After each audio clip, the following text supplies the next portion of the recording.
Let's introduce then Sanjeev Kumar Asthana, the CEO at Patanjali Foods. Good to have you on board.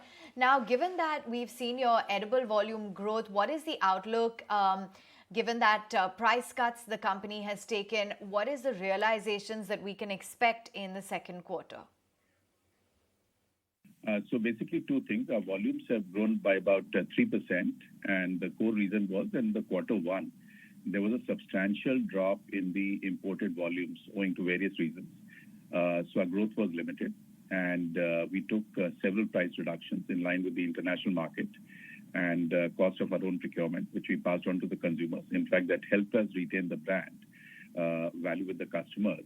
And we do expect that if the market continues to gravitate lower with things improving, we would take further price cuts because for us it's a pass-through business, and we'll be working on that basis.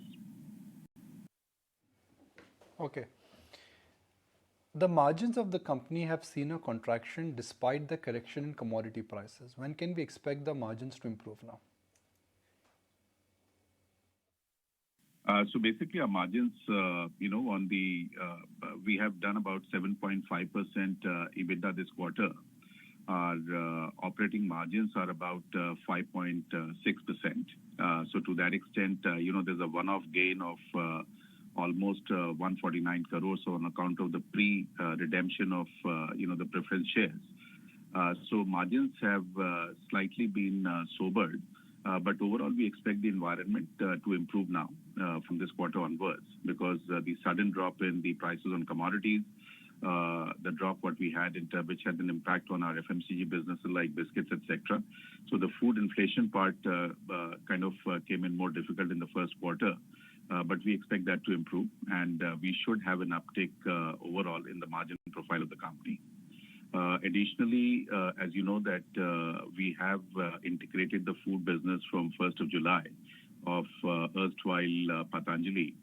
So that itself is a very large portfolio that we have, comprising of very marquee brands like cow ghee and Chyawanprash and honey, in addition to the health juices like aloe vera and amla, etc. So I'm expecting, that on a blended basis, we should have substantial uptick in the margins.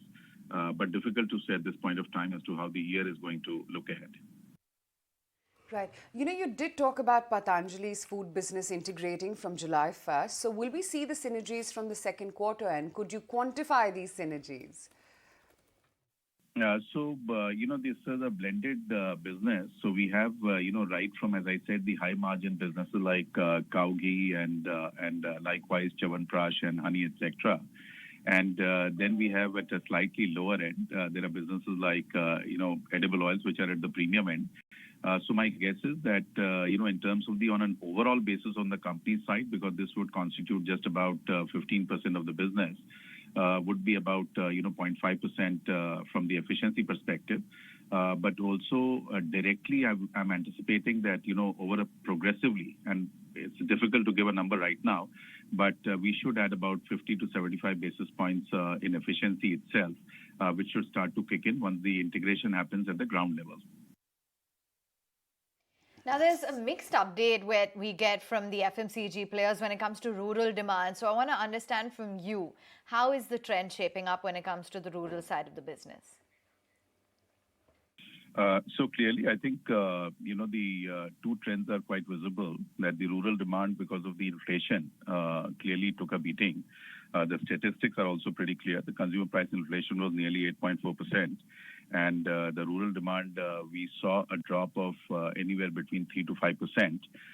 But the good feature now is that the monsoons have kind of revived. The inflation is tampering with the commodity prices going down. So I'm expecting that to have an uptick. But quarter one, clearly there was a visible reduction in the rural demand, anywhere between 3 to 5% for mostly FMCG players. And likewise, it has impacted us also. So finally, market is consolidating in the edible oil business. You currently have a market share of 8%. What is the expected share going forward? So it's a large market. Our share is about, just about a little more than 8%. We are, gaining market share. So the edible oil demand in India is going up by anywhere between 3 and 4%. Our aspiration is that we should grow between 6 and 8%. But broader target, as I've mentioned always, is that we'd like our proportion of the foods FMCG portfolio and the nutraceutical portfolio to increase way faster. So, for example, that nearly at the end of this year, our foods pure play FMCG portfolio should be anywhere between 18 to 20% of the revenue, compared to what we had about 7% last year. So that is one significant uptick that we're targeting. And the second part, the basic focus is that how do we improve the margin profile and work on areas like oil palm, which is a long-term project, but there's a lot of active work which is going on ground level. So basis that, my estimation is that, our focus on edible oils grow more than the market, foods portfolio grow at, anywhere between 15 and 20%, build up our, back-end, oil palm business with a substantial uptake in terms of execution at the ground level. So net-net, at the end of the year in a financial terms, I think revenue-wise, 15 to 20%, we still want to retain. Margin profile-wise, we certainly want to improve here on. And that's a broader outlook, what the company is targeting at. Sanjeev, great to have you on the show today. Thank you so much for taking the time out. That's the verdict coming in from Patanjali Foods. Post the numbers. But